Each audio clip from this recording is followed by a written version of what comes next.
2, fight. Busted.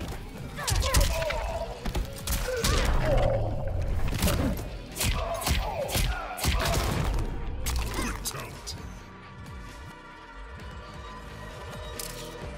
Yep, fighting games.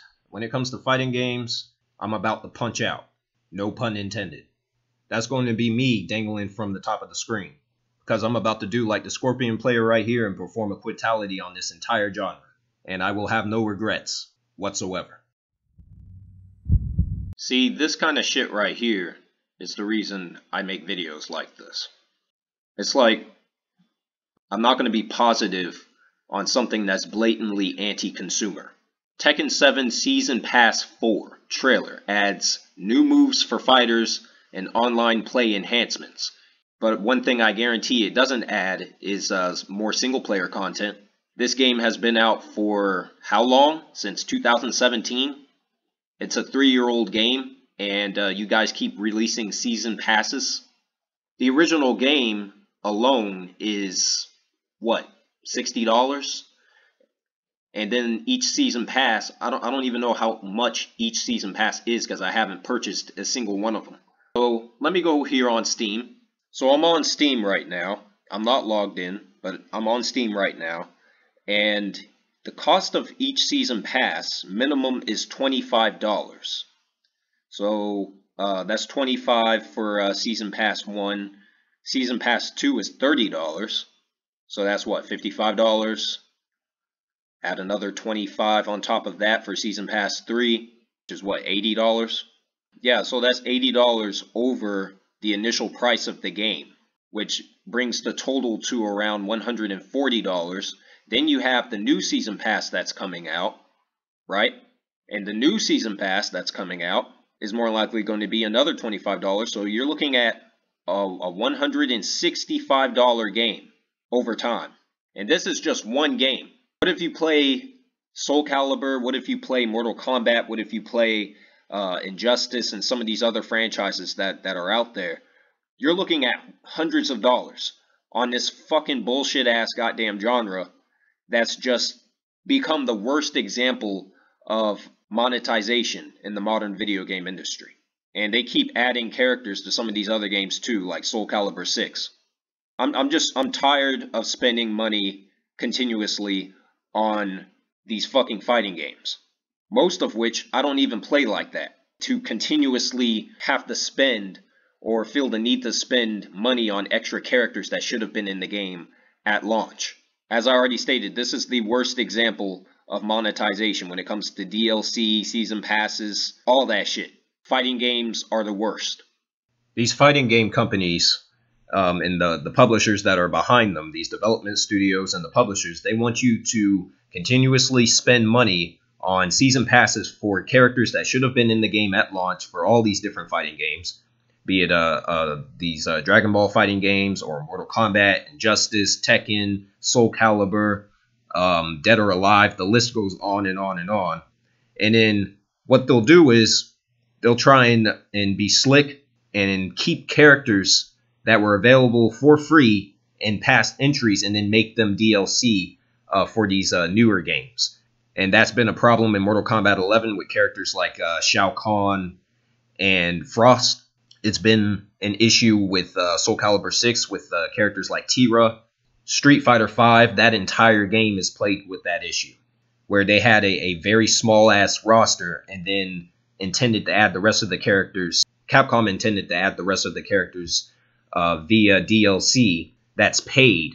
And in order to not piss off the people who don't know how to think and use their brains, they'll put in-game currency and then basically lie during the game's marketing and say, oh, you can purchase these characters with in-game money. Or you can unlock the character, like if you can unlock the character in the game for free, the publisher will not announce it because they want you to go out and spend money, extra money, on content that's already in the game. And then fighting games have gotten even worse when it comes to microtransactions as well. So it's not just DLC and season passes. It's also in-game microtransactions and in-game menu and in-game store that they want you to spend even more money on for separate things like character costumes, basically, which is a big issue in Mortal Kombat 11. It's an issue not necessarily in Injustice 2, but it's an issue in other games as well from this particular genre.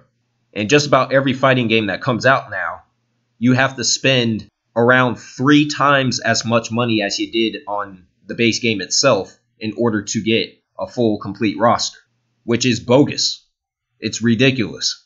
And I look at other games, other genres, like the first-person shooter or online MMOs, and you just don't have anywhere near as much padding when it comes to paid content like you do in fighting games.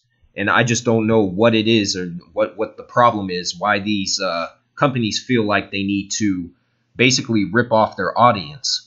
But after a while, you start to notice the pattern the more you pay attention to it. The more these games come out and you see that they're all filled with the same anti-consumer BS when it comes to DLC, microtransactions, season passes. Every single fucking fighting game is the goddamn same.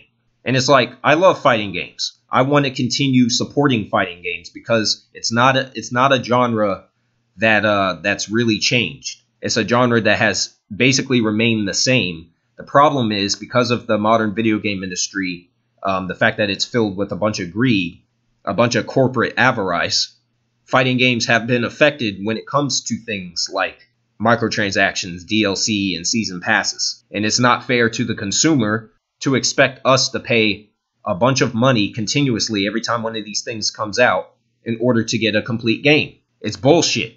And to make it even worse, a lot of these fighting games have become more online oriented, and so a lot of these developers don't even try to input any type of long-term single-player content into these games.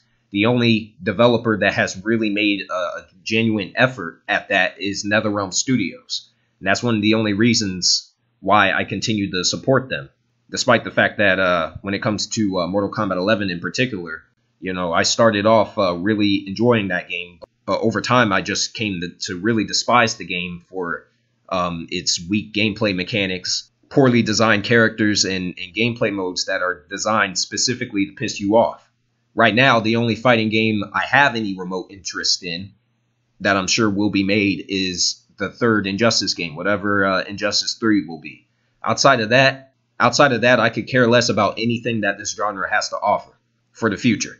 I'm tired of going out and buying fighting games where I have to spend extra money, a large amount of extra money, to pay for characters that should have already been included from the jump. And then on top of that, as I already stated, most of these things do not have worthwhile single-player content. So if you don't play online, or if you don't enjoy playing with other people in fighting games, which is perfectly understandable because there's a lot of assholes and a lot of trolls that play these things, then you're really shit out of luck for a lot of them because they just don't have the single-player content to justify a full price tag. So when it comes to this genre in particular, I'm going to keep my eye on it because I really don't want to give up fighting games. Fighting games I actually find to be a lot more fun than the typical open-world RPG nonsense that you have these days in the industry. But see, the thing is, when it comes to open world RPGs, they're not asking you to spend 3 times the amount of money you spend on the original game just to get all the content, which is a big problem with a lot of these fighting games that exist now. And I don't see this genre really improving with this. Like I said, it's been an issue with games like Street Fighter V, Tekken 7, Soul Calibur 6, and it keeps going and going and going.